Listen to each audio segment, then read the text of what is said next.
Hello, everyone. We're going to be starting in just a couple of minutes, just giving people a little bit of time to join.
Okay, everyone. Thank you so much for joining us this evening.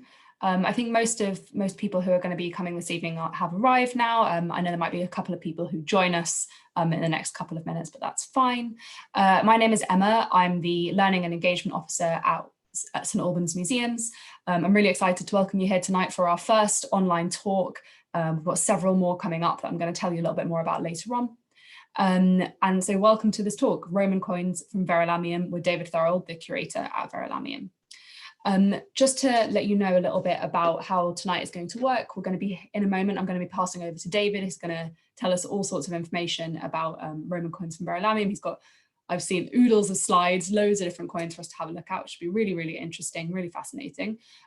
Throughout the talk, if you have a question that comes up for you, you can write it in the Q&A bit. So if you look at the bottom of your screen, you should see there's something that says Q&A, and you can write in there any questions that you have. And at the end of the session, we're going to be coming back to those questions and have a chance to ask David any questions. If you have any technical issues, like we're having trouble hearing us or anything like that, please put that in the chat and I'll be responding to that throughout the talk if you need any help with anything like that. So any questions for David about the topic, please do put them in the Q&A, and anything to do with technical issues, please put them in the chat. Lovely to see you all, and I'm now going to pass you over to David.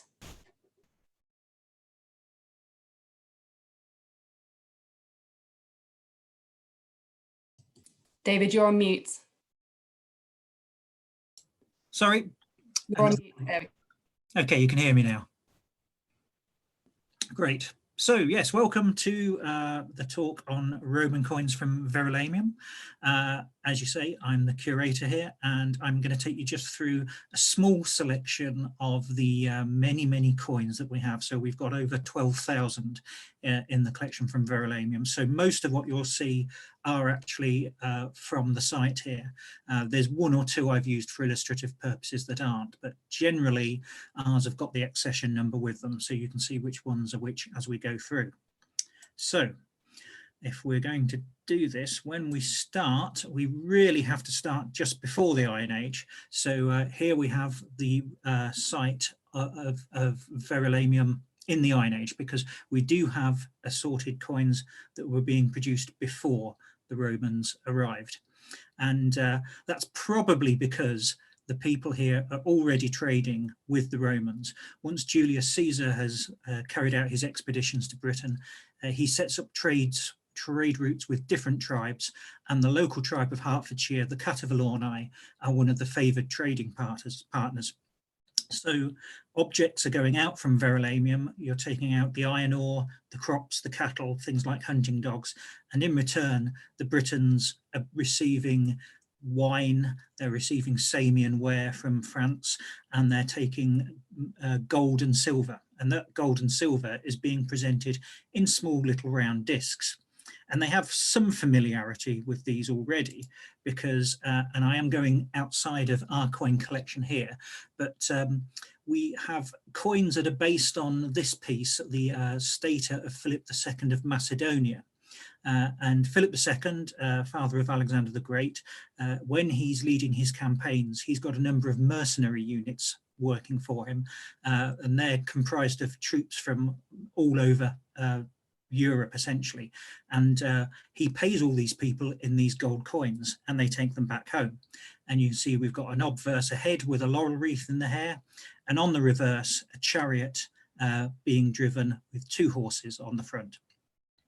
And these coins go back to different provinces, and they're spent, they're passed around, and the idea of making gold into these forms for easy exchange becomes quite common.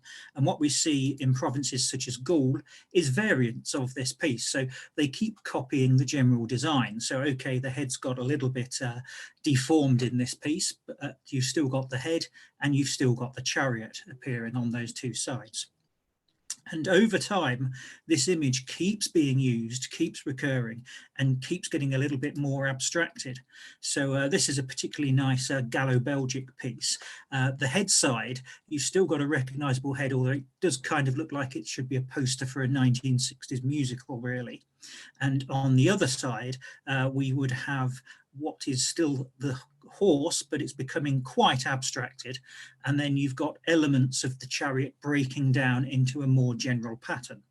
And the first coins that the local tribe produce are basic versions of this, which are just transformed even more.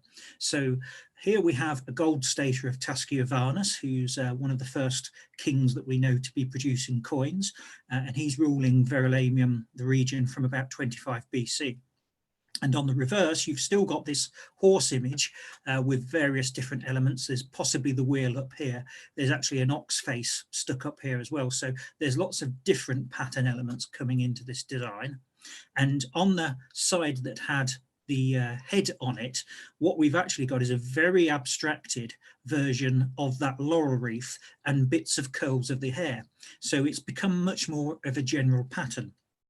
What's particularly nice about this is if you look, you can see eyes, nose, face, and that sort of repeats around the coin. So essentially, one thing that you have with a lot of these early British coins is that they are thinking about them as an object in the round. Roman coins, as with ours, there's a right way round to look at them. You have to rotate the coin to see the image properly. But a lot of these Iron Age coins are designed to be seen from different angles when they're sort of laying on a table or somewhere else, so that you can see all these different shapes. Now, the Iron Age coins, there are 4 basic types. So we have a large gold unit called a stater. Then we have a small gold unit called a quarter stater, which unsurprisingly is a quarter of the weight. And here we have the similar sort of design appearing on it with the horse and the laurel wreath, a little bit simplified on this smaller piece. And then we have silver units, and that's a little bit of a dirty coin. These are all from our collections, but you can see here we've got on one side, we've still got this pattern appearing, and on the other side, which is quite common, you're getting animals, objects related to the tribe that they think are important. And these may be animals associated with gods, they may have other meanings, but here we've got a running boar. And on the next coin, which is a bronze unit, we've actually got a running bull on one side, and on the other side, we have a star pattern. Now, we do have a couple of coins of this type in our collection, but they're not in very good condition. So this one is from another collection, just to try and show you this a little bit more clearly, because what's important here is we've got an 8-pointed star, and in between we've got the letter V, there's an E there, that is an R. You'll have to take my word that there's an L there, but then we have A, M, I, and O. So we have Verulamium, and that is pretty much the first mention that we have of the settlement here, what it was called, and it's one of the first documentary pieces of evidence we have for it. So Verulamium, the place by the marsh, and the Romans simply, when they arrive, they simply change that into Verulamium. After King Tasciovanus dies, we have another ruler coming in, King Cunobalin, and he's a major player on the scene. He becomes very important. In fact, he manages to expand his kingdom, so he takes over the Trinovantian territory, a neighbouring tribe based in Essex. and he seems to do this peacefully, rules the two areas at the same time, but he moves his capital to Colchester, and that's why on this coin we have CAMU for Camulodunum appearing on this coin. And interestingly, Cunoblin uses this sort of ear of corn as a regular symbol on a lot of his coins, and that's probably because a lot of his wealth is based in crops, because the southeast is producing so much. On the other side, we've still got a running horse, fairly typical design, but we do see some oddities, and some of these creep in over time, but some of them are there from the start. So going back to King Tasciovanus, here's a bronze unit. On the head side, it's a little bit off center, but we've essentially got a head facing right with the name of the king there. On the reverse, we've got a lion. And we don't have that many lions running around in Britain, even in the Iron Age. So they're copying designs from elsewhere. Another example, a silver unit here. This one's particularly curious. We've got essentially a winged horse on this side, and then we've got a mythological creature, a griffin, on the left-hand side. So we're getting very unusual designs appearing on here. The same happens for Cunoblin. This one is the head of the king, and then we've got a butting bull on the top there with the name of his predecessor below it. And then we have this particularly strange one, where on the left we have a portrait which you would think of Cunoblin because his name appears at the start here. But if you look over here, the figure has got wings, and it's actually Victory appearing on the coin. The reverse, even stranger, we've basically got a sphinx from Egypt appearing on it. And we're clearly seeing influence from all over. Now, whether this is because the Britons are being exposed to other cultures through their contacts with the Romans, or whether the people who are designing the patterns for these coins are Romans and are incorporating some of those into it, it's not quite clear, but we get a mixture of the two. So the Iron Age coins, very interesting. I won't go on about them any further, other than to say this is another version of the last one we saw of Cunoblin with the Sphinx figure. And as you can see, this is a bronze coin that has been coated with silver. And pretty much from day one, as soon as you start getting coins operating, you get forgery operating as well. And people are realizing that if you take one silver coin and melt it down and pour the contents over a dozen or so bronze copies, hey presto, you've got a dozen silver coins that you can move on to other people. And we find them throughout the Iron Age and the Roman period, and forgeries of the time are probably even more interesting than the genuine coins, because they tell us an awful lot about what coins are in use, what are being used, what ones are considered to be important. So they're particularly interesting. All the coins that we're looking at from the Iron Age in this area onwards are hammer-struck, which is to say that the design is basically being carved onto a couple of these dies, one side for each side. So you have to hammer the pattern into the surface of the die. This is a medieval die from the British Museum's collection, so you have the pattern in the centre there. So you do one side for the obverse, the head side, one side for the reverse, the tail side, and then essentially you set the lower piece into a block of wood. That you would then put a blank on top of that, and then you would hold the upper die in place over the top, and then you hit the whole thing with a hammer, hence hammer-struck. And that's the standard process for producing coins until you get mechanization starting with Elizabeth I. Now, this is a medieval window from Germany, but it's basically showing this process here. So you've got bags of coins, either blanks or finished coins, and then you've got somebody here holding the upper die in place, the lower die is set into this block of wood, and they're about to hit the whole thing with a hammer. And over here on the bottom, if I just go to the next slide, you can see that there's a tray here of presumably blanks. There's a die with a spike, so it can be driven into the block of wood. That's where the upper die goes. And then you've got a pair of tongs as well. Now, in possibly in the Iron Age and possibly in later periods, this is being done a little bit as it's seen on this picture, where one individual is putting the blank on, holding the die in place and hitting it. In the Roman period, this doesn't happen because they're having to produce them incredibly quickly. So you would have teams of people, and essentially the guy with the hammer is just getting into a routine and he keeps going. And you've got one person who's putting a blank onto the die, and you've got one person who's taking the finished coin off and putting it somewhere else. As a consequence, when you're putting the blank on or taking the finished coin off, you don't worry too much about lining it up, because if that happens, the chap with the hammer is going to carry on hammering your fingers. Consequently, we get quite a lot of Roman coins with this sort of appearance, where the image has been struck, but it's not central on the coin. That's not a problem. The Romans don't worry about that. As long as most of the image is on the coin, that's fine, it can circulate. We also get some oddities like this, where you're dealing with a coin which has got the image on, but it's a very irregular flan. The blank that it's been hit on is a very strange shape. Again, that doesn't matter. It's less common. Romans normally make some effort to make their coins round, but they're not worried about them being perfectly around. So you do find a few oddities like this. What's very unusual is something like this.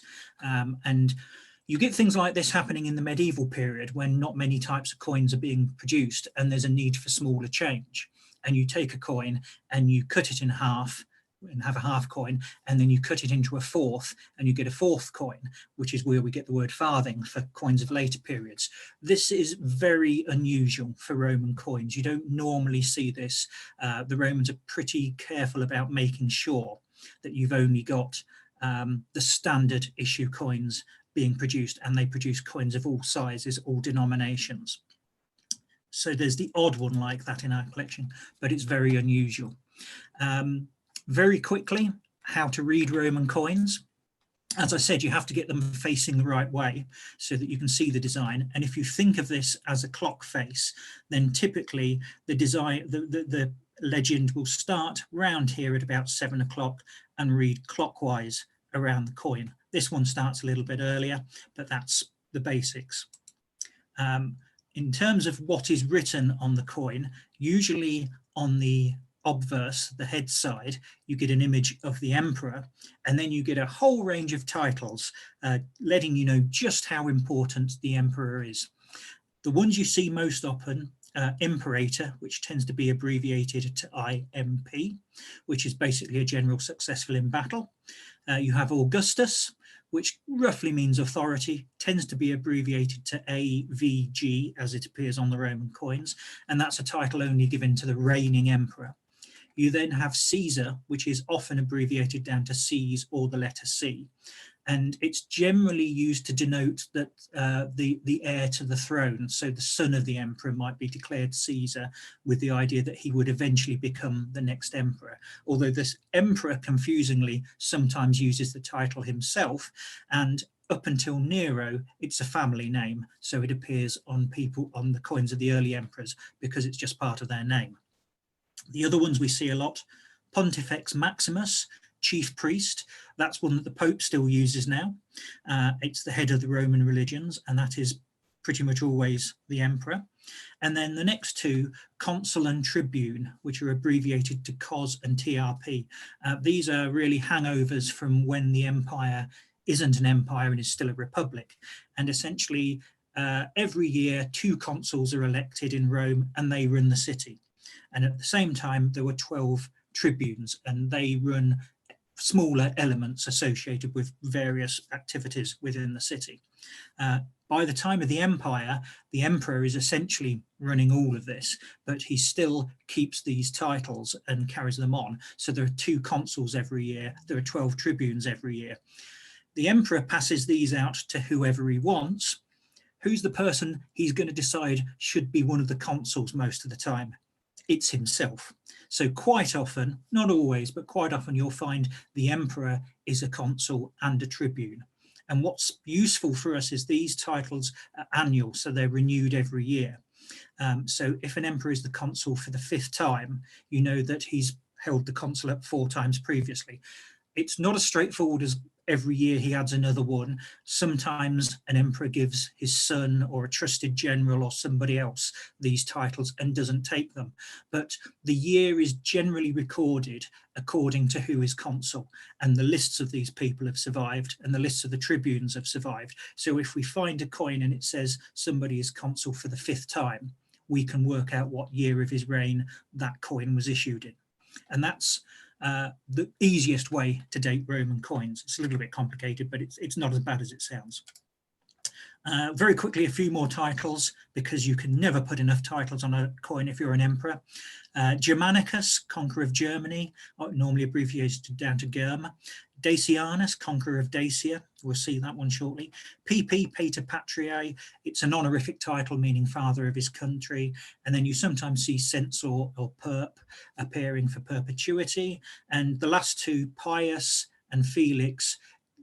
Pius is dutiful, Felix is sort of lucky or happy. You often see that on 4th century coins at the end of the inscription with org in the format PF org, and it just basically means the happy and dutiful emperor, and it's almost become a standard that they're just sticking onto their coins. Another way of dating coins, well, very roughly, if you know what you're doing, you can do it by how the individual appears on the coins, because at different times you'll find we have individuals who have very short hair. You sometimes find individuals are clean shaven. You sometimes find individuals have long hair or very long hair. What's also worth pointing out is that usually up until around AD 300, for the first 300 years of Roman coins, what you tend to see are individuals. So you might not know who these people are, but they all look different to one another. And if you stare at enough Roman coins for long enough, you can start to tell them apart from each other. You usually see the emperor appearing on the coins, but occasionally you get other people, and the most common one is the empress. And in much the same way, they usually come across as individuals. And as with men, you can date them from the hairstyles. You can often do so with the women, and the hairstyles of the ladies change a lot more dramatically than the hairstyles of the men. It's either short or long with the men, but there's a lot more options for the empresses. So we do see a variety there. Occasionally on coins, you can see an individual change over time, although it's not terribly common. But this is Nero as a boy, a teenager, a young man, and then a full-grown adult. So you can sometimes see people actually changing over time as they go as well. As I said, you usually see on a coin that you have head on one side and some other image on the other. There's a little bit of variety with the heads. You sometimes get a bust. So on this coin here of Maximinus Thrax from the 3rd century, you can see that he's got his shoulders coming in to the image as well. And that's much like you'd see on statuary, where you get busts of individuals. So it's either a head or it's a bust. In terms of what they may be wearing, well, on the head, they're often laureate. That's the most common thing. So they have a laurel wreath in their hair. And that's what we've got here in this 3rd century Sestertius of Gordian III. He's got a laurel wreath in his hair. If they're not wearing a laurel wreath, certainly in the 4th century, what is common is they have a diadem. And that's essentially a sort of strip of cloth with metal and jewellery attached to it. And that's wrapped around their head. And that's what we have here on this A3 of Valens, which is late 4th century. And from the 3rd century onwards, they may also be radiate, and quite simply they're wearing a crown with spiky prongs on it. Normally the headgear is just decoration, if you will. The radiate crown is an unusual one in that it does signify a value, and broadly speaking, if you see an individual wearing a radiate crown on a coin, it signifies that coin is worth twice the amount as if they'd got a laurel wreath or something else on their head instead. So it's a method of working out value. The Romans don't put values on their coins. You would work them out from their different size and the different colorings and the different weights that they are. So they're a little bit difficult in that way. And you might also see them helmeted. So you do get a few varieties. Occasionally they're not wearing anything on the head, but that's particularly unusual. If you've got the bust, there's really two options. They're either wearing a toga, or they're going to be wearing armor. If they're wearing a toga, they're essentially portraying themselves as wise individuals who are attending the Roman Senate and listening to the words of their colleagues. If they're wearing armor, they're essentially men of action, ready to respond. And the armor they're wearing is essentially this sort of sculpted body armor, and then they've got sort of little shoulder straps on their shoulders coming out, which you can see on the coin here. Roman emperors being Roman emperors, they don't particularly want either to have just one or the other when you can have both.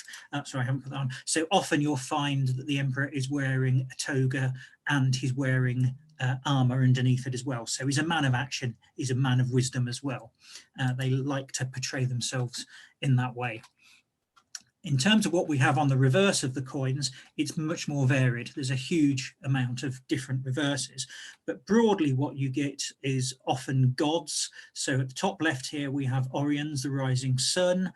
Top right, we have the city of Rome being shown, who's classed as a goddess. Bottom right, we have Venus, and bottom left, we have Mars, and there's a huge variety. And if you don't get gods, you often get personifications of particular ideas or concepts shown as people. So on the top left there, we have victory. On the top right, we have pax, which is peace, which tends to come about after the Romans have defeated everybody in battle and imposed a peace. Bottom right, we have concordia, which is harmony, and bottom left, we have pietas, which is this duty concept. So you often get those, and if you don't get that, you might get something more directly akin to propaganda on the coins. Essentially, all these coins are conveying messages, and they're all basically saying how great the emperor is and what a wonderful job he's doing of running the empire. And the particular spin they put on that varies from time to time. So in terms of the coins we have at Verulamium, starting with the Claudian invasion, we find a small amount of these rather crummy coins that you can see here. These are very small change. The coin type is the as, and the as goes out of use within about 20 or 30 years of the Roman occupation of Britain. It's like the halfpence. It's so small that it's actually becoming quite difficult to buy anything with it. So they start to disappear. But we've got about 50 of these in our collection. They're not in great condition. And in terms of the image, the quality is not very good. You can see there, it's a fairly basic head to the left. And then you've got a figure on the right-hand side, moving right, holding a shield and a spear. And these are basically what tend to be called barbarous pieces. Here's another example. And they're basically being produced by the army for the troops so that they have some small change. They're not fully official coins, if you like, but they're not good enough copies that they'd fool anybody when they're being handed over. They're not being produced to fool the local population. If they don't want to pay the local population anything, the Roman army has got plenty of spears and swords to get what they want off them anyway. They're simply producing coins for the army as they move so that they've got some small change and spending money wherever they happen to be. And what you're seeing is that there's probably a small mint that's going with each legionary unit when they're in new provinces, making these as and when necessary, which is why the quality of the image is probably considerably poorer. And they're just being lost in the town, we think. It's not that we've got a big military presence here. Once the Romans arrive around the middle of the 1st century AD, we also get a small amount of earlier coins. Some of those are already in the country through trading, but some of them are coming in with the invaders because a lot of these coins stay in circulation for a long time. Certainly until we decimalized, there were coins of Victoria still moving around in the 1960s. So it's not unusual for a coin to circulate for 100 years or so. So we have here a Republican coin with the head of Roma and then a victory in a chariot on the other side.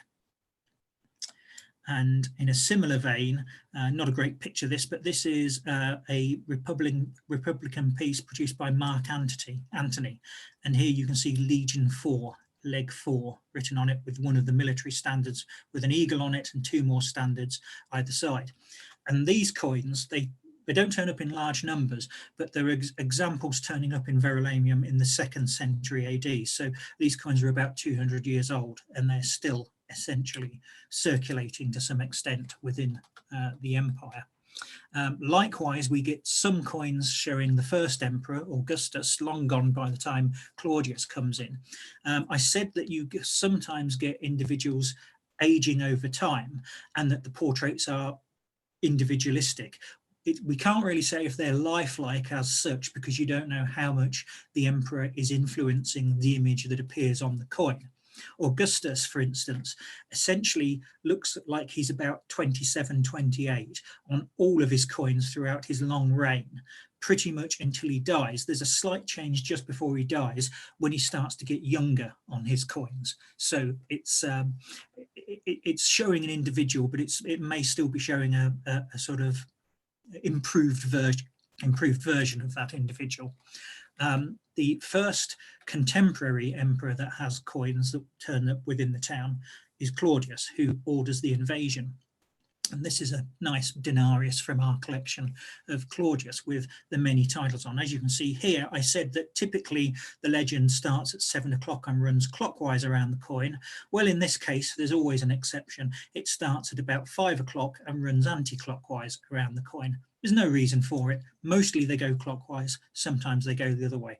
Likewise, there's no particular reason as to what direction the head faces in. It's purely down to individual choice. Claudius himself becomes emperor thanks to a coup at Rome, where his predecessor Caligula is murdered, and the military guard that looked after the emperor when this happens goes on a rampage and starts killing all the royal family. And Claudius is found hiding behind the curtains in the royal palace, apparently, and is dragged out, expects to be executed, and instead the military guard proclaim him the new emperor. And so he issues this coin with a reverse on it, which basically shows the sort of military defences of Rome with a soldier and a standard in it, and a legend imper recept, which is friendship of the emperor. And if you thought you were going to be brutally murdered and instead were given dominion over the known world, you probably would think you got the friendship of those individuals. What is worth noting is, though, that soon after he becomes emperor, Claudius decides that it's not a good idea to have a lot of soldiers kicking around the palace with a lot of spare time on their hands. And so one reason he organises the invasion of Britain may be that he thinks it's a good idea to keep these soldiers busy. Moving on to Nero, who is emperor from 41 to 54 AD. He was the individual we saw earlier where you can see him aging across the coins, because he appears on coins of Claudius as well. This is a sestertius of his. Again, when we look at the head, what's interesting with this individual is how he appears on it, because it's not the most flattering of portraits. And, you know, he was quite a large chap. He ate a lot, didn't stay in shape. What's interesting is that all the emperors have some control over this. They're essentially signing off on the designs that go on the coins, even if they're not actively involved in them. They're seeing the portraits. Nero is particularly interested in this side of things. So he does seem to be picking the images himself. So this is how he wanted to be portrayed on the coin. So you do get that as well. Another sestertius here of Vespasian.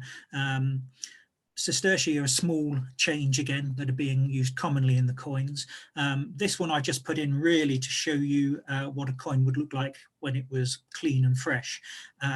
As I said, you don't have value on them. You tell them apart by what metal they're made of, what size they are, what colour they are. And with the bronze coins, you get coins which appear copper red, and you get coins that appear this sort of brassy yellow, which is what we have on this example here.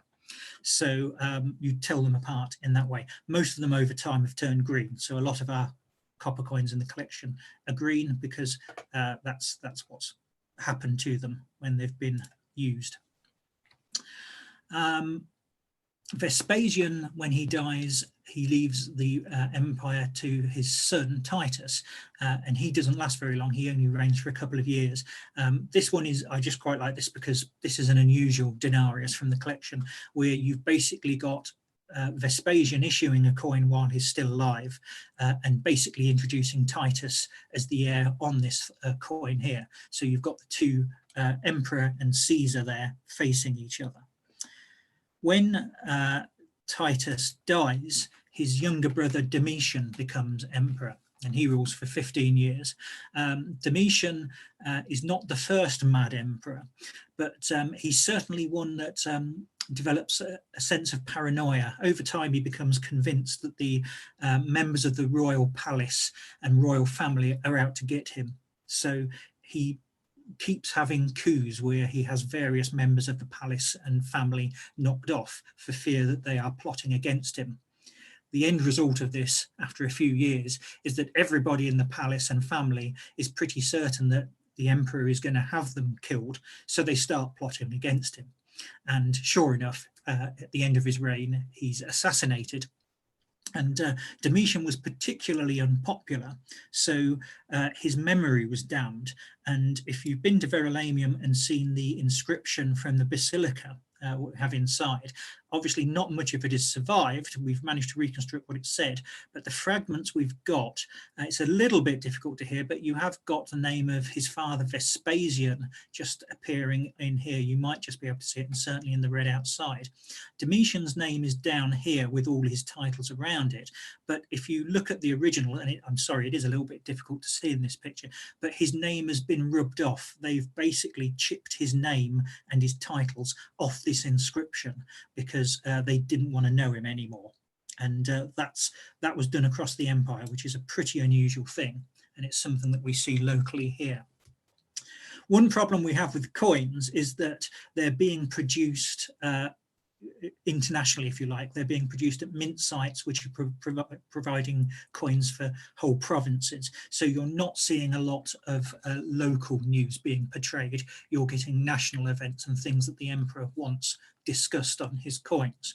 What's interesting is that even when you've got somebody who doesn't rule for very long, we're still getting those coins turning up. So Nerva here is a very short run emperor at the end of the 2nd century. He's fairly old when he takes over, and essentially he doesn't have any particular great claims of success to put on his coins, but during his reign he does basically remove one of the taxes that the people of the Roman state have to pay, which has to do with official post being sent along. So the reverse of this coin shows the horses being removed from their post wagon and being allowed to feed, because it's a sign that he's taken on the responsibility of paying for this. So that's his big political statement, because he hasn't got any great military successes that he can talk about. His successor, Trajan, is a completely different case. Trajan is hugely successful in battle. He's one of the generals who comes to power and has the support of the army, and he's a successful general. He expands the empire, takes over new territories, and a lot of his coins do celebrate his military successes. But again, even on his coins, here we have an individual lying down with a wheel on top of them. This is basically the personification of a road, the Via Traiana, that appears written across the coin below there. And the Via Traiana is a road that Trajan has built running down into the heel of Italy. And again, he's celebrating not just his military successes, but his building projects, his campaigns, showing that the things he's doing are benefiting Rome and benefiting the empire, if you will.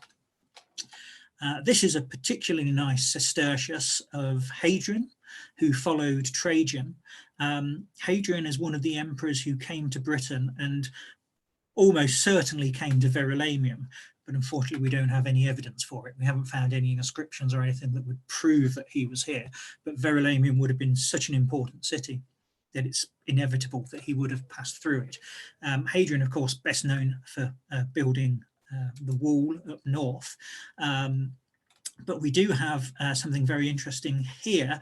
I talked earlier about coin dies. Well, this is a coin die that was found at Verulamium, and the surface of it here, when we had a closer look, we could make out this image two individuals shaking hands with lettering on it, which obviously is in reverse on the die. And I don't have a coin from our collection that matches, but this is the type of coin that you would have been striking from that die. So it's a denarius of Hadrian with the phrase adventus aug written around it. And if I go back, that's essentially what you've got written on this here, adventus aug, back to front. The interesting thing is Verulamium is never an official mint city. Nobody is meant to be making coins here. But as I said, as soon as you've got coins, you've got forgers. And that die is a forger's die that somebody was using within the town. What happened to them, how it got thrown away, who knows? But there aren't many dies that turn up. So it's interesting that we've got one.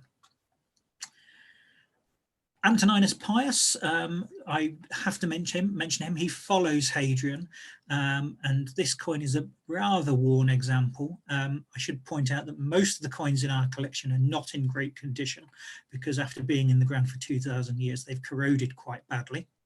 But we have a fairly nice example of Pius here.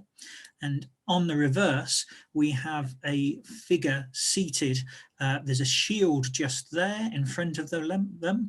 They're seated on a pile of armor of defeated foes, and they're kind of sitting there with their head in their hands. And it's a sort of attitude of mourning in defeat. And if you read the lettering, you can just about make out that this says Britannia.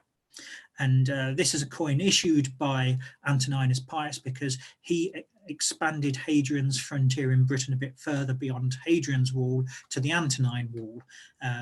And to celebrate that and his success in Britain, he shows the province of Britain shown as a woman sitting on this pile of armor. And that is basically the design which is copied later onto the coins of Charles and has been on the coins of Britain up until the 50p quite recently. So we have a clear link through there. Antoninus Pius's wife died quite early in his reign, but he produced a large number of coins commemorating her. So she was deified after her death, which is why the legend on this coin reads Diva Faustina.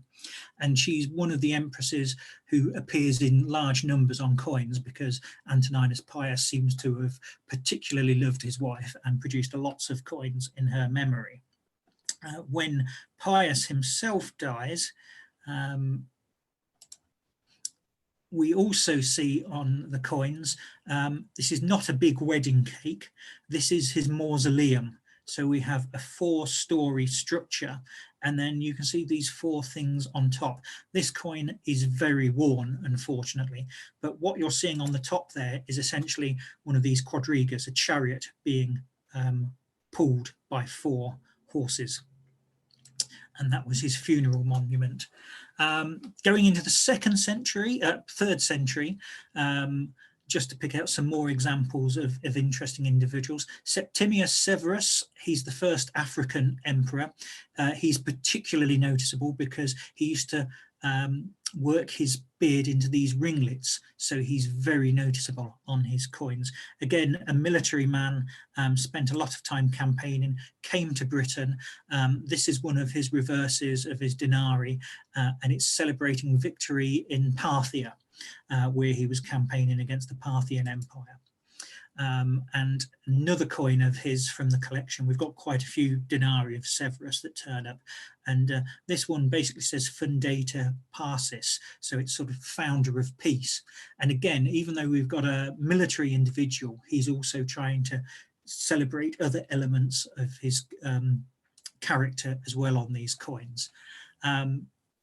Severus's son, Caracalla, comes to the throne after his father dies. He's quite young on this coin. I just wanted to put this in because Caracalla introduces a new coin. So this is a denarius. Caracalla introduces a double denarius, which he calls the Antoninianus, because his official name is Antoninus, which is what he appears as on all of his coins, but he's always called and referred to as Caracalla. So that's his informal name. but you won't find it on his coins, making him quite a difficult emperor to spot if you're trying to identify them. But he produces an Antoninianus, a double denarius, and the next slide is a later one of Emperor Postumus, but this is essentially an Antoninianus, and you can see the emperor is wearing this spiky radiate crown, which means this coin is worth twice the value of a denarius. But Caracalla was very sneaky, because he'd take in 2 denarii and he'd give you back an Antoninianus, but there was only 1.5 times the amount of silver in the Antoninianus than there was in the double denarius. So it's a way of the empire, the emperor, clawing back some money.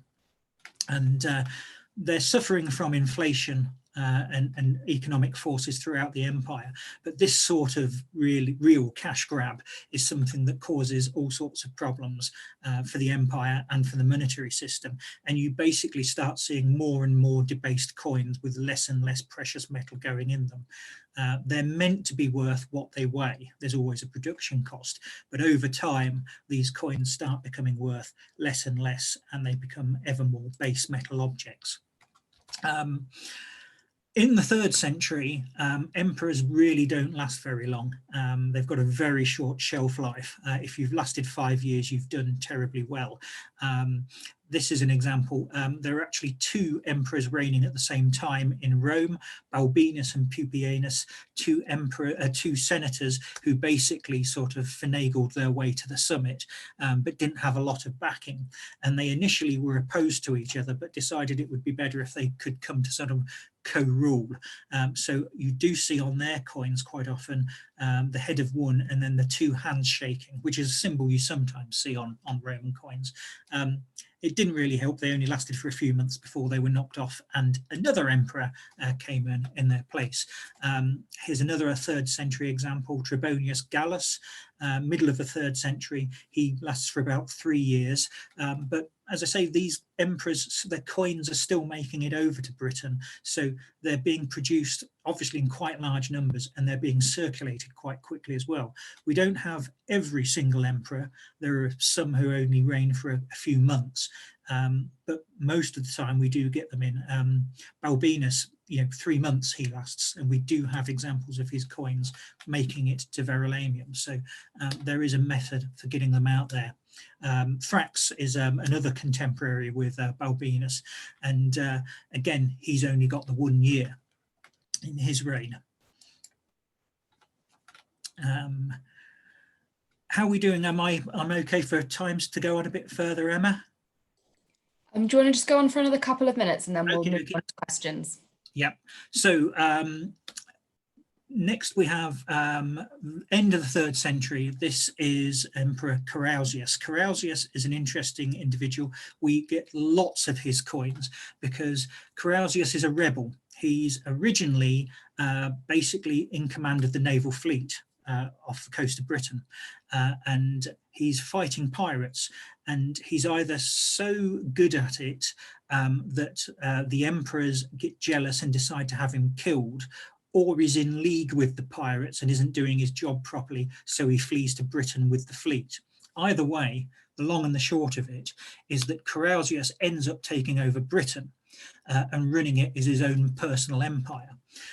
And essentially he lasts quite a long time because his fleet's too good for the Romans, the rest of the Roman army, to get over and fight him.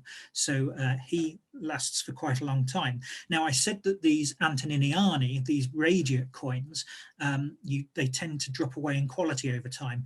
Carausius is quite good because he's trying to legitimize himself. So he's making better quality coins with more silver in them than the genuine emperors. But even here, you can see that it's a bit patchy. There's copper green coming through and the sheen's a bit dull. So these are certainly not pure coins, but they're around the best that you see. A lot of Carausius's reverses show the naval fleet. It's common for Roman coins to show the army because the emperor wants to curry favor with them. With Carausius, he's trying to keep charge of the fleet. And just a nice example of another coin here. Not all of Carausius's die makers were of particularly high quality, so he looks a bit more of a bruiser on this coin than he was appearing on the previous one. And a nice example here, we do have one of these in our collection, but I don't have a photograph of it at the moment, so this is not our example. But essentially this is a really nice coin because you've got 3 emperors appearing here. You've got Carausius, then you've got Maximinus, and then you've got Diocletian, because by this stage the empire's become so big that it's been split into an eastern zone and a western zone, and Diocletian is in charge of he's in charge of the eastern zone. Maximinus is in charge of the west, and Carausius has pinched Britain. And he's producing these coins as a kind of political statement, and he's trying to get the other emperors to accept his rule. And interestingly and unusually for a ruler, he's put himself on in the background here. So he's put himself on a level playing field with these two, but he's put himself in the background. So it's an attempt to try and curry favour with these individuals. It didn't work. He's eventually knocked off by his advisor called Electus, who then rules for a few years, but isn't as militarily successful as Carausius, and is eventually defeated in battle by the re-invading Roman forces. And there you've got another boat on his reverse. Diocletian himself appears on a lot of coins. He goes for this very short hair and a military look. And from this point on, you start to lose individuality in the portraits because there's always more than one emperor. So you don't see individuals, you just see a standard emperor figure, and you start to lose a lot of the details. The reverse there is the genius of the Roman people, which is a personification, but we start to lose various of the gods that appear on the back very shortly, because you have Constantine and his family coming in and they convert to Christianity, and you start seeing Christianity being the official religion of the empire. In terms of the images that you get on the coins, the 4th century ones after Constantine, he does tend to end up with this pudding bowl haircut, large eyes, big ears, and that's the image you typically see on the coins of all of the emperors from this point on, really. So there's the odd exception, but most of them don't really look like individuals. It starts to become a standardized portrait that they're just putting on the coins. You also, as I said, start to lose religion on the coins. So this is a coin of Licinius, who was co-emperor with Constantine until 324. And there we have Jupiter in the middle with an eagle at his feet, a captured enemy, and a globe symbolizing the world, and a little victory figure standing on top of it. Constantine himself vacillated for quite a long time before he actually accepted Christianity. And so you don't see a lot of overtly Christian symbols on his coins, but for a long time he shows Sol, the unconquered sun, which was another monotheistic religion popular at the end of the 3rd century going into the 4th. And Constantine seems to have considered either this or Christianity to be the one he'd take, or them both being elements of the same god. Eventually he sort of favours the more traditional Christian line, but you do see the sun god appearing on some 4th century coins until Christianity really takes over. The only real symbol you see of Christianity on the coins is this Cairo symbol, which is formed from the letters of Christ's name, the first couple of letters of Christ's name in Greek. And it's not terribly common. It sometimes appears as a symbol on military standards, but you don't get a lot of overtly Christian symbolism appearing on the coins. And I've put this one in because towards the end of Constantine's reign, there's an anniversary of the founding of Rome. And so he issues a large amount of coins showing the personification of Rome on the head side, and then on the reverse, the wolf suckling Romulus and Remus. So you can see the two figures below and the head just there. This is particularly interesting because on this coin here, this is a real mess. This is a reverse of one of the coins of the sons of Constantine. But just here, you've got the Romulus and Remus figures, and there's the head of the wolf. If I just go back, you see the head there and the figures. And that's what you've got on this coin here. But there's something else that's been stamped over it.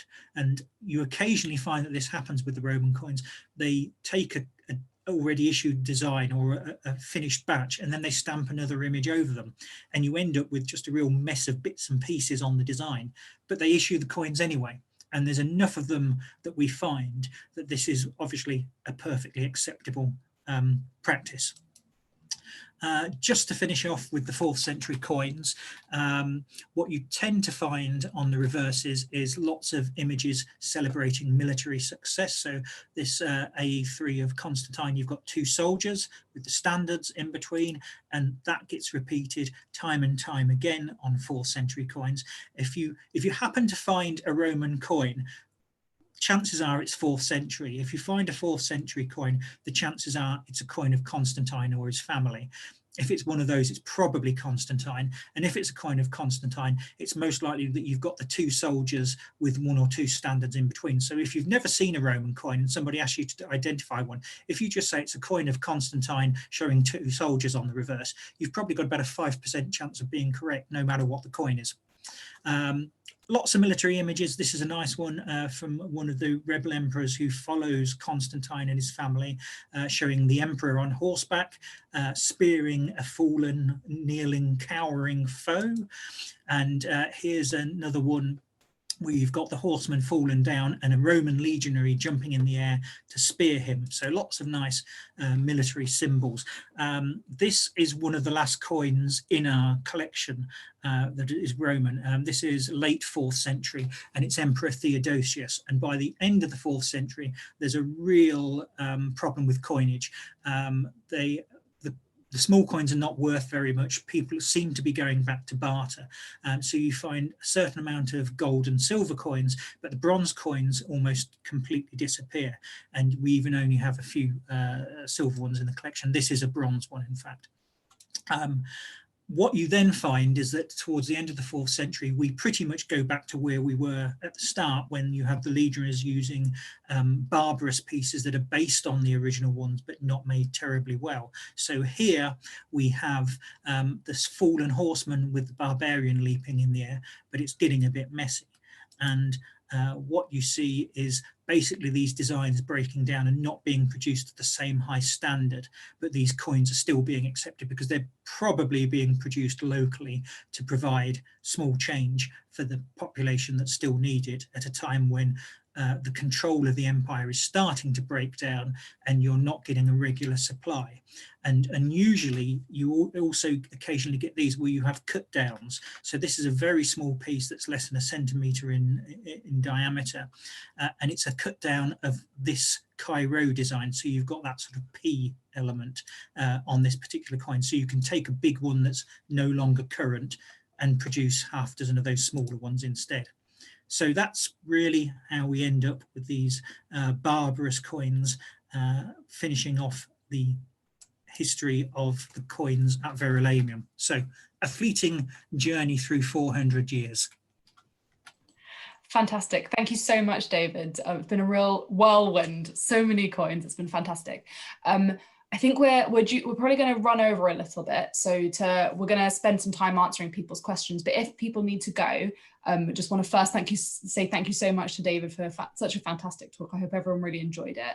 And after, when you close the screen, you are going to be asked to do a survey, and it'd be really helpful if you could just spend a couple of minutes just telling us how you found it, because it will really help us to understand moving forward with more of our online programming in the future about how we should be doing it and how you found this evening. I really appreciate it. So we're going to go through some of these questions. If you have more questions, do feel free to send them in. We'll try and go through all of them. So the first question is from Paul.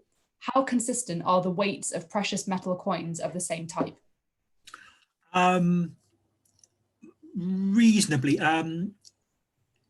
In particular times they tend to be good.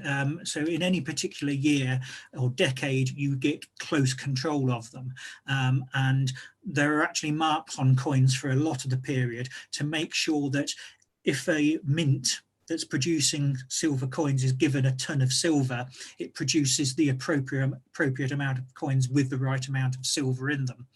What you find over time, as I said, is that there's a slipping because there's an inflationary element and coins are becoming worth less and less, so the silver coins become more and more base metal. Interestingly, the gold coins do tend to always stay pretty much the same purity, pretty much the same weight. So even when the empire is in crisis, the gold remains the same, and that's meant to act as a guarantor for the system, which it sometimes does, sometimes it doesn't. Sometimes people lose faith. Fair enough, thank you. Another question from Daniel Hayes. Why were the Romans in a rush to produce the coins? Well, the Romans obviously used coinage quite widely. They picked up the system of using it from the Greeks, and they had a pretty monetarized economy as things go.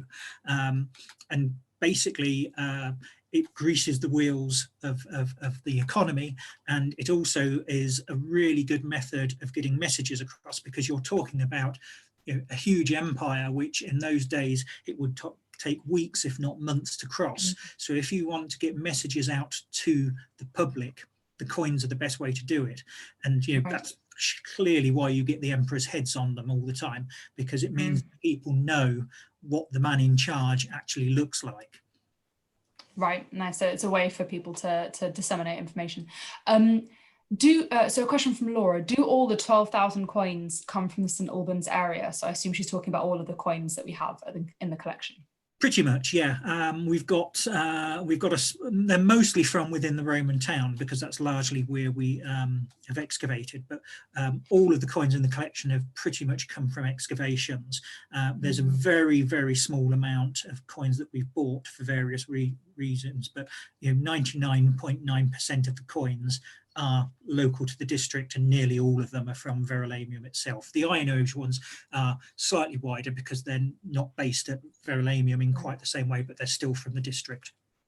So I guess the huge number that we have shows how economically active Verulamium was. Yeah, and actually it's worth pointing out, I mean, the reason we probably find so many is a lot of them are being thrown away at the end of their life. So there's clearly accidental loss, but you've also got the fact that, like the old sixpences, people have still got shillings and stuff in tins because they've kept them. And there are times, especially in the 4th century, when some coins are demonetized and replaced. And when the Roman theatre at Verulamium was excavated, it was full of old coins, and it had clearly been used as, it had gone out of use, and it had become the town's rubbish dump. And all the coins that got thrown away were ending up there. So we got a huge amount of coins from that site alone. Oh, right. Okay. Fascinating. And another question from Laura. Do you know where the coins were minted? Yes, I didn't really have time to go into all of that, but most of the coins have a couple of letters on them at the bottom of the image that say which mint they're from. And at different times in the empire, there's a different amount of mints. There's normally about a dozen or so producing coins across the empire.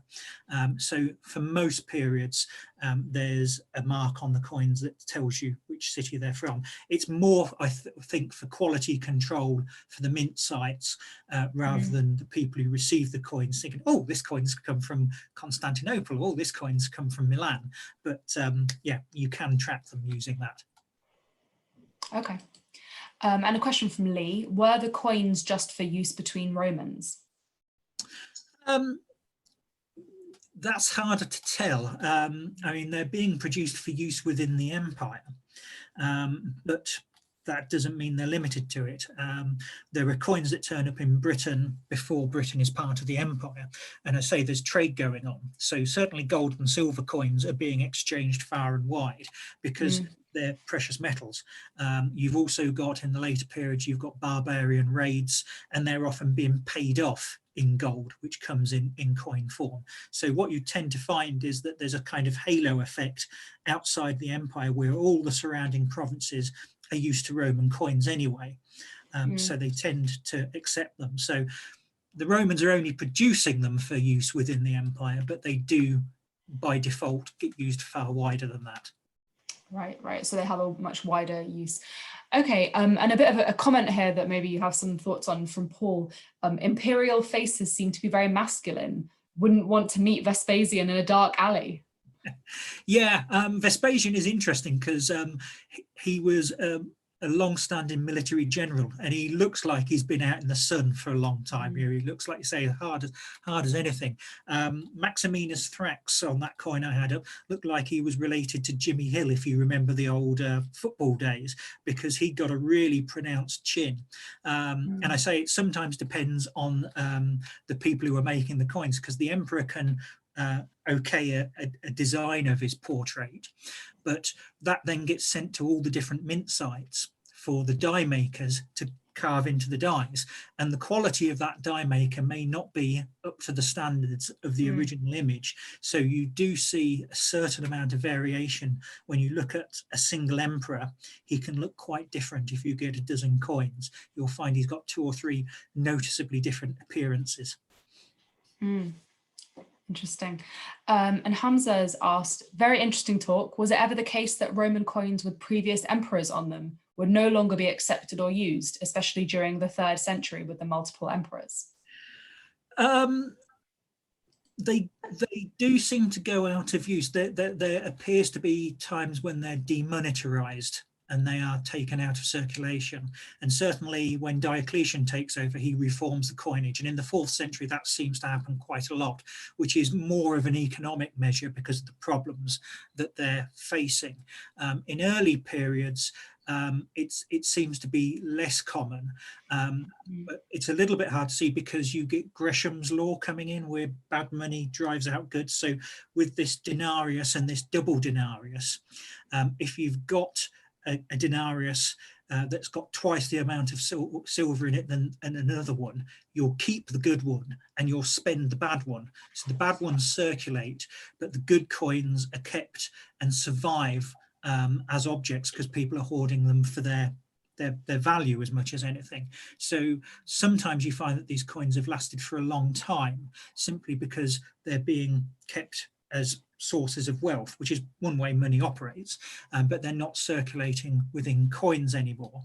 And then you've also got the issue if they purposefully remove any coins. So like Domitian, he said he had his name removed off all the monuments. I don't think his coinage was removed from circulation just because it was considered to be way too much effort to actually do that. So you tend to find that, broadly speaking, the coins will circulate for as long as people will still accept them as money and as long as people are willing to give them out rather than keep them. And once that starts breaking down, you have to issue new ones. Right. Okay. And another question from Hamza. Was Constantine influenced by non-Roman cultures and art, which led to the change in how he was presented on the coins, i.e. the pudding bowl haircut and large eyes? What led to this change? I think it is an artistic thing. I think you are seeing a change in that. He is based in the East and it's really the beginning of the Byzantine Empire. So you may be seeing a new movement coming through. I'm not enough of an expert to give any great response on that, but I think that's broadly the case. And I think it's also, as I say, the fact that you've got multiple emperors from the 4th century onwards. So Constantine, he elevates all of his sons to Caesars, and there's 3 of those. So you've really got multiple people appearing on the coins. So you tend to find that the position of emperor rather than the individual is what's being portrayed. But yeah, I think it's right that you are seeing a change in artistic influence coming in as well.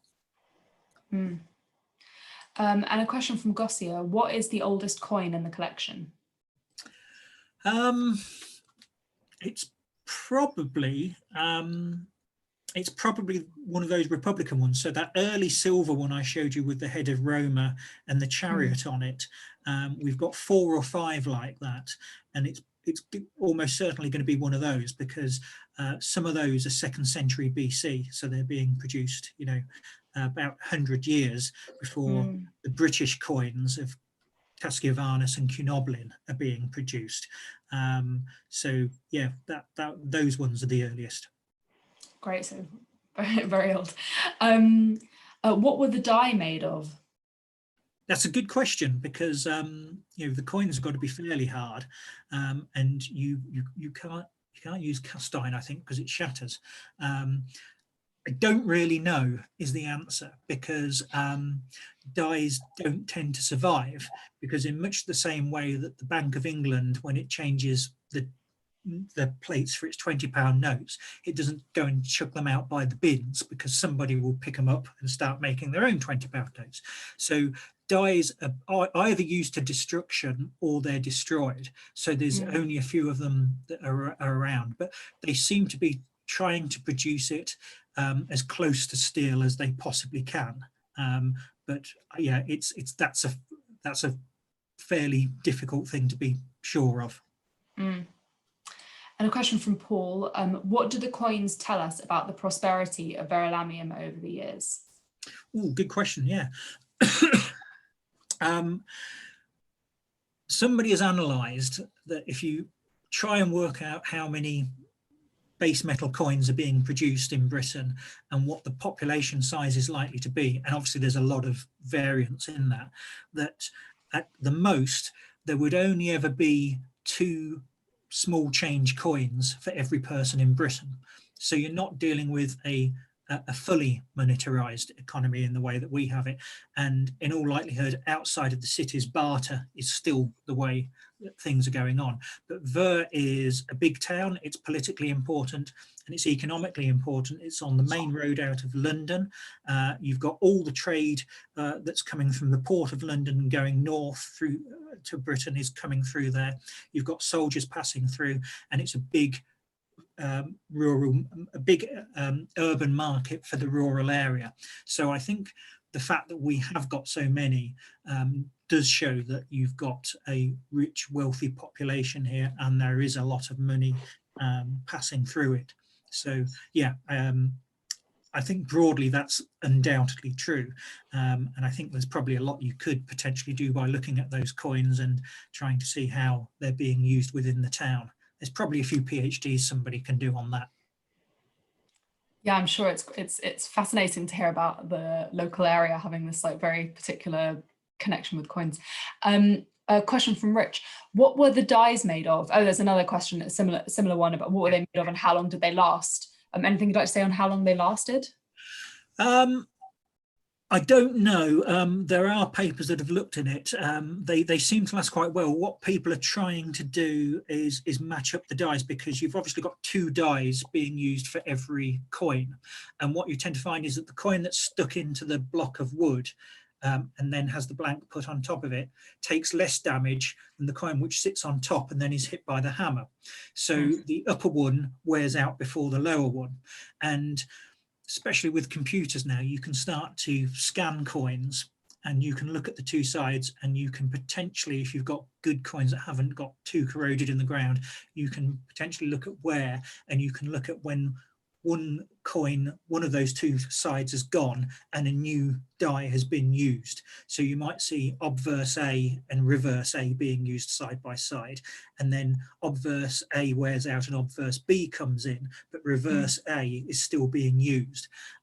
So they seem to produce a lot, but I must admit I couldn't give you an accurate figure on them, but there's a lot of work going into trying working out what that is at the moment. It's interesting, the Iron Age ones, they seem to really use them to destruction, because we've got some Iron Age gold coins and there's almost no detail on the coin. The pattern's almost completely gone, and they are still using them. The Romans don't do that. They tend to replace them a lot faster when they start to go.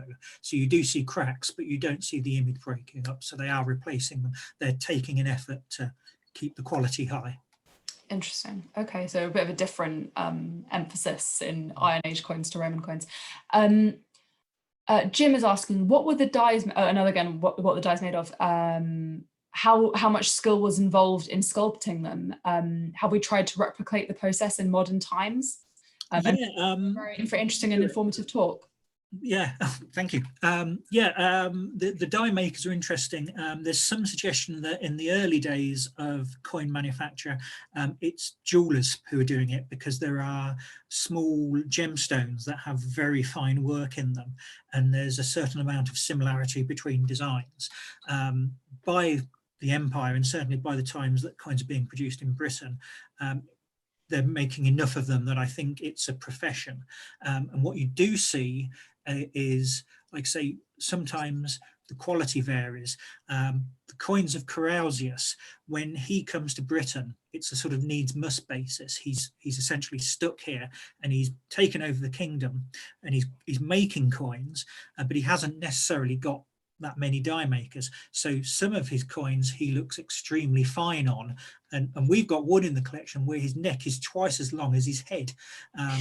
So clearly, you know, I don't think he had enough die makers, die cutters, who were actually capable of making really high quality, but he needed a lot of coins to be out there showing his face, showing he was the man in charge, getting that message across. So he just had to mass produce them, which meant that he had to use the YTS trainees of the day to make the coins. So you've got the experts, whoever they are, and then you've got the trainees also being brought in to make official coins.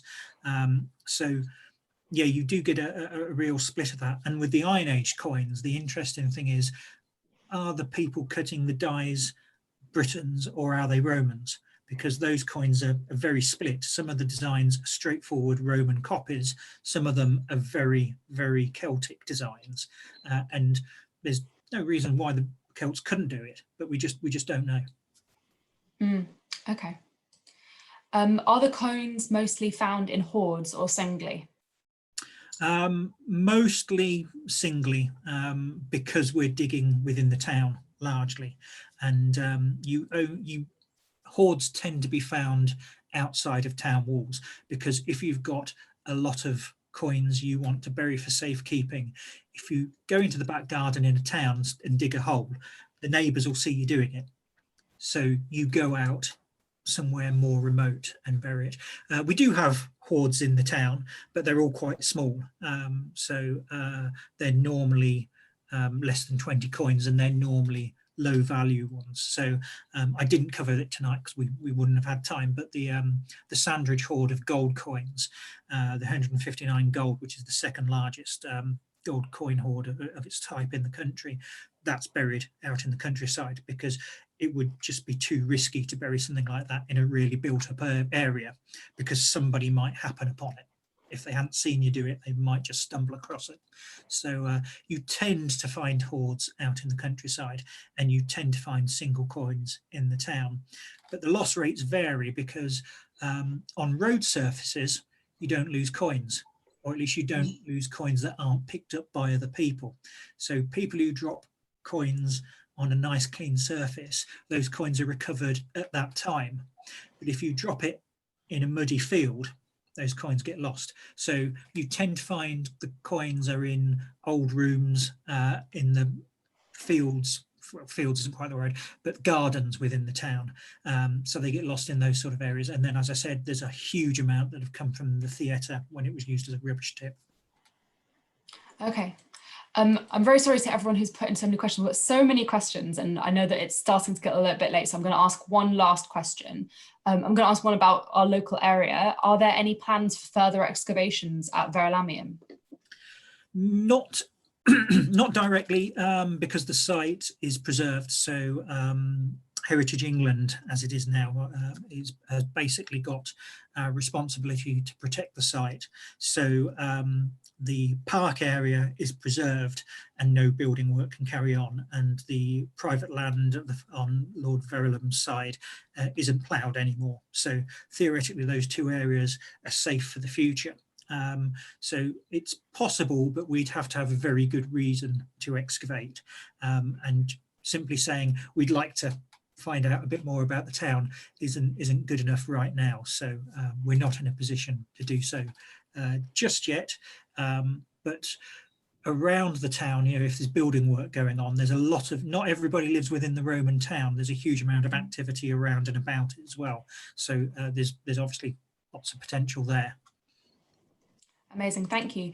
Thank you so much for everyone who's joined tonight and for your fantastic questions. It's so lovely to have such interesting questions being asked, and so many more. We could go on all night, I think, asking David questions, because he's got so much information and things that he could share with us.